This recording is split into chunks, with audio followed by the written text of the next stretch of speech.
అందరికీ నమస్తే అండి. చాలా ముఖ్యమైన సమాచారాన్ని వీడియోలో మనం తెలుసుకునే ప్రయత్నం చేద్దామండి. 2019-24 మధ్య ఆంధ్రప్రదేశ్ రాష్ట్రంలో ఆర్థిక విధ్వంసం జరిగిందనేది ఈ రాష్ట్ర ప్రజానీకమంతా గుర్తించారు, గమనించారు. దానికి సంబంధించినటువంటి చేదు అనుభవాలను కూడా అనేక మంది చవి చూశారండి. ఎట్టకేలకు 2024లో జగన్మోహన్ రెడ్డిని ఆ పీఠం మీద నుంచి దింపేశారు. గడిచిన ఏడాదిన్నర 20 నెలల కాలంగా మనం గమనించినట్లయితే జగన్మోహన్ రెడ్డి తన ఫేక్ ఫ్యాక్టరీని అడ్డుపెట్టుకుని తన ఫేక్ పార్టీ ద్వారా ఆంధ్రప్రదేశ్ రాష్ట్ర ప్రజానీకాన్ని తప్పుదోవ పట్టించే ప్రయత్నాలు అనేకం చేస్తారండి. మొన్న శాసన మండలి వేదికగా కూడా ఎంత నిస్సిగ్గుగా అబద్ధాలను వల్లవేశారు. కాగ్ రిపోర్ట్కి కాకి లెక్కలు చెప్పారు. కన్నింగ్ మాటలు చెప్పినటువంటి మనుషులు, నాయకులు ఆ పార్టీలో ఉన్నారనేది చాలా స్పష్టంగా చూసామండి.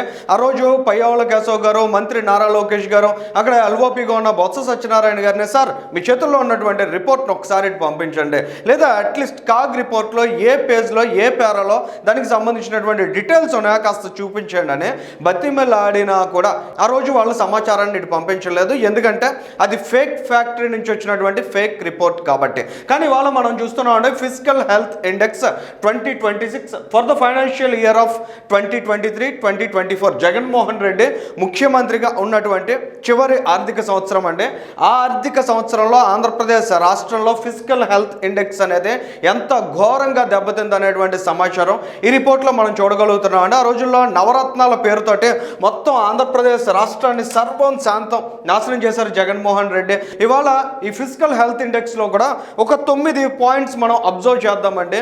ఈ 9 అంశాలను కానీ ఒకసారి మనం చూసినట్లయితే ఏ స్థాయిలో ఆయన ఆంధ్రప్రదేశ్ రాష్ట్రంలో ఆర్థిక విధ్వంసానికి పాల్పడ్డారనేది చాలా స్పష్టంగా తెలుస్తుందండి. దీనికి సంబంధించినటువంటి అవుట్లుక్ మీకు తెలియజేసే ప్రయత్నం చేస్తా. ఏ పేజ్లో ఏ పేరాలో ఎలాంటి సమాచారం ఉంది అనే అంశాలను కేవలం ఒక 9 పాయింట్స్ కానీ మనం గమనించినట్లయితే ఆంధ్రప్రదేశ్ రాష్ట్రంలో కూటమి ప్రభుత్వం అధికారంలోకి వచ్చే నాటికి ఎంత దుర్భర పరిస్థితిలో ఈ రాష్ట్ర ఆర్థిక వ్యవస్థ ఉంది. జగన్మోహన్ రెడ్డి కేవలం 5 ఏళ్ల కాలంలో ఏ విధంగా ఈ రాష్ట్రంలో ఉన్నటువంటి ఫైనాన్షియల్ సిచ్యువేషన్ని ఘోరంగా దెబ్బతీశాడో, కనీసం తేరుకోలేని విధంగా కోలుకోవడానికి కూడా అసాధ్యమనే స్థాయిలో దెబ్బతీశారనేది చాలా స్పష్టంగా అర్థమవుతుందండి. దానికి సంబంధించినటువంటి ఫస్ట్ పాయింట్ మనం ఇక్కడ గమనించినట్లయితే ఓవరాల్ ఫిజికల్ హెల్త్ ఇండెక్స్లో 18 ప్రధాన రాష్ట్రాలకు సంబంధించినటువంటి డేటాను గమనిస్తే ఆంధ్రప్రదేశ్ 17వ స్థానంలో నిలిచిందండి. ఆంధ్రప్రదేశ్ తర్వాత కేవలం పంజాబ్ మాత్రమే ఉందంటే ఎంత ఘోరమైనటువంటి సిచ్యువేషన్లో ఆంధ్రప్రదేశ్ రాష్ట్రం నిలబడింది అనేది మనం అందరం తెలుసుకోవచ్చు. పేజ్ నెంబర్ 27లో దీనికి సంబంధించినటువంటి సమాచారం ఉందండి. ఇక రెండో అంశం మనం చూస్తున్నామండి. దుర్బల ఆర్థిక నిర్వహణ, బలహీన ఫిజికల్ డిసిప్లిన్ ఉన్నటువంటి రాష్ట్రంగా ఆంధ్రప్రదేశ్ని గుర్తించారండి. దీనికి సంబంధించినటువంటి సమాచారం ఈ రిపోర్ట్లో ఉన్నటువంటి పేజ్ నెంబర్ 29లో కనిపిస్తుందండి. ఎంత ఘోరంగా ఆ రోజుల్లో మనం చూసాం కదండి. ఆర్థిక నిర్వహణ అనేది చాలా దారుణంగా ఉండేది. ఆ బుగ్గన రాజేంద్రనాథ్ రెడ్డి లేదా ఈ జగన్మోహన్ రెడ్డి ఈ రాష్ట్ర ఆర్థిక పరిస్థితిని పూర్తిగా పతనం చేశారని చెప్పాలండి. ఇక నిరంతర ఆర్థిక ఒత్తిడి అండి. అప్పట్లో మనం గమనించినట్లయితే పెరుగుతున్నటువంటి అప్పులో వైపు 9.5 లక్షల కోట్ల రూపాయల మేర అప్పులు చేశారనే విషయం కూడా చాలా స్పష్టంగా డేటాతోటి అనలిటిక్స్ తోటి మనం చూడగలుగుతున్నామండి. ఇక నిరంతర ఆర్థిక లోటు ఉండేది. దానికి ఎందుకు ఆ డెఫిసిట్స్ ఎందుకు ఉండేవంటే ఎక్కడా కూడా ఆదాయం అనేది పెరగకపోవడం. జగన్మోహన్ రెడ్డి పరిపాలనా కాలంలో మనం చూసినట్లయితే ఆంధ్రప్రదేశ్ రాష్ట్రంలో ఉన్నటువంటి ప్రధానమైన పరిశ్రమలను బయటికి తరిమేసే ప్రయత్నం చేయడం, లేదా ఈ రాష్ట్రంలో పెట్టుబడులు పెట్టడానికి అప్పటికి చంద్రబాబు నాయుడు గారు ముఖ్యమంత్రిగా ఉన్న రోజుల్లో ఏ సంస్థలను అయితే ఒప్పించారో ఆ సంస్థలు ఆంధ్రప్రదేశ్ రాష్ట్రానికి రాకుండా చేయడం, మరోవైపు 3 రాజధానుల నాటకంలో భాగంగా విశాఖ నగరంలో ఉండాల్సినటువంటి గ్రోత్ని ఘోరంగా దెబ్బతీయడం, అటువైపు అమరావతిని పూర్తిగా చంపేసే ప్రయత్నం చేయడం, ఇలాంటి కారణాలన్నీ కూడా ఆంధ్రప్రదేశ్ రాష్ట్రంలో నిరంతరం ఆర్థిక ఒత్తిడి కలగడానికి పర్సిస్టెంట్ ఫిజికల్ స్ట్రెస్ అంటారండి.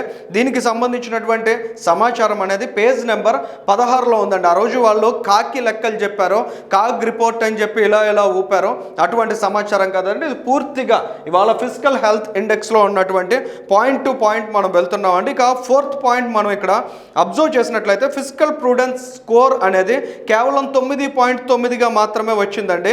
ఇది లోటు నిర్వహణ చాలా బలహీనంగా ఉందనేటువంటి అంశాన్ని సూచిస్తుందండి. దీనికి సంబంధించినటువంటి సమాచారం పేజ్ నెంబర్ 27లో ఉన్నాయండి.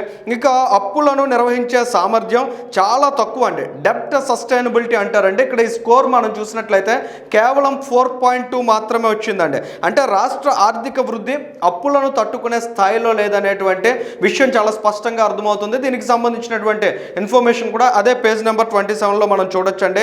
ఆదాయం పెంపు సామర్థ్యం తగ్గింది. రెవెన్యూ మొబిలైజేషన్ స్కోర్ 32.3 నుంచి 21.7కి తగ్గిపోయిందండి. అంటే ఖర్చులు పెరిగాయి కానీ ఆదాయం పెరగలేదు. దీనికి సంబంధించినటువంటి ఇన్ఫర్మేషన్ అనేది పేజ్ నెంబర్ 38లో రిఫ్లెక్ట్ అవుతుందండి. ఇవన్నీ చూస్తుంటే మీకు అనిపిస్తుంది కదా, జగన్మోహన్ రెడ్డి గారిని నిజంగా 2024లో నిజంగా అధికారంలోకి ఒకవేళ వచ్చి ఉన్నట్లయితే ఈ పాటికి ఆంధ్రప్రదేశ్ రాష్ట్రం దివాలా తీసుండేదండి. శ్రీలంక కాదు, లేదా ఇంకా ఇతరత్ర దేశాలు కాదు, ఆంధ్రప్రదేశ్ రాష్ట్రాన్ని ఒక నమూనాగా ప్రపంచం గుర్తించేటువంటి సిచ్యుయేషన్ ఇవాళ ఈ దేశంలో ఏర్పడి ఉండేది. అంత దుర్మార్గమైనటువంటి చేతగాని పరిపాలన రోజుల్లో జగన్మోహన్ రెడ్డి అందించారనేది చాలా స్పష్టంగా మీరు ఇక్కడ చూడగలుగుతున్నారండి. ఇంకా మరొక ముఖ్యమైన అంశం చూసినట్లయితే ఆదాయం లేకుండా ఖర్చులు పెరగడం. నివేదిక ప్రకారం రాష్ట్ర ఖర్చులు పెరుగుతున్నాయి కానీ వాటికి సరిపడా ఆదాయం లేకపోవడం. ఇంకొక అంశం మనం చూస్తున్నాం అంటే అప్పుల నిర్వహణ చాలా బలహీనంగా ఆంధ్రప్రదేశ్ రాష్ట్రంలో అప్పులు పెరగడం, ఆర్థిక సమతుల్యత లేకపోవడాన్ని కూడా ప్రత్యేకంగా ఈ ఫిజికల్ హెల్త్ ఇండెక్స్లో గమనించారండి. ఇక చివరి పాయింట్ కానీ ఒకసారి మనం చూసినట్లయితే నిర్మాణాత్మక ఆర్థిక బలహీనత అండి. అంటే రాష్ట్ర ఆర్థిక వ్యవస్థలో సమస్యలు ఉన్నాయి. ఎక్కువ స్థిర ఖర్చులు, కమిటెడ్ ఎక్స్పెండిచర్ ఉంది, ఆదాయం పెరగకపోవడం, అప్పులు పెరగడం, ఇలాంటి అంశాలన్నీ కూడా పేజ్ నెంబర్ 28లో రిఫ్లెక్ట్ అయ్యాయండి. ఇవన్నీ ఒకసారి చూసిన తర్వాత ప్రతి ఒక్కరు కూడా ఆలోచించాలండి.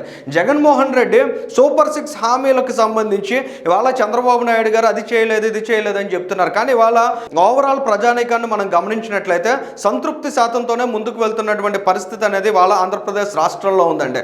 ఆ రోజుల్లో జగన్మోహన్ రెడ్డి అధికారంలో ఉన్నప్పుడు కనీసం 1వ తేదీకి జీతాలు ఇచ్చేటువంటి సిచ్యుయేషన్ ఉండేది కాదు. ఆయన బటన్ నొక్కానని చెప్పేవాడు, లక్షల మంది అక్క చెల్లెమ్మల ఖాతాల్లో డబ్బులు పడ్డాయని చెప్పేవాడు. కానీ అందులో మెజారిటీ శాతం ఖాతాల్లో ఏ విధమైనటువంటి డబ్బులు పడేవి కావు.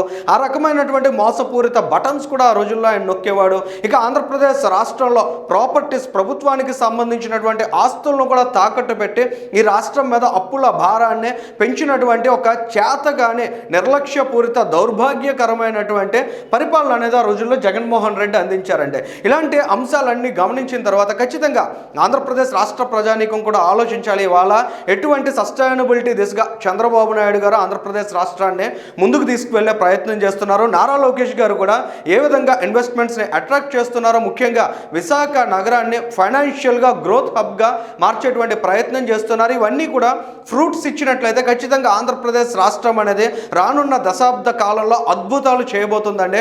మరి జగన్మోహన్ రెడ్డి లాంటి వారి మాటలు నమ్మడం ద్వారా ఖచ్చితంగా ఈ రాష్ట్రం నష్టపోవడమే కాదు, ఈ రాష్ట్ర యువత భవిష్యత్తు కూడా చాలా ఘోరంగా దెబ్బతింటుంది అనేటువంటి అంశం 2019-2024 మధ్య జగన్మోహన్ రెడ్డి తాలూకా చేతగాని పరిపాలన మనం చూసినట్లయితే నాటి రోజుల్లో జరిగినటువంటి ఆర్థిక విధ్వంసాన్ని గమనించినట్లయితే చాలా స్పష్టంగా తెలుస్తుందండి. ఈ వీడియోకి సంబంధించి మీ అభిప్రాయాన్ని కూడా కామెంట్ చేయండి.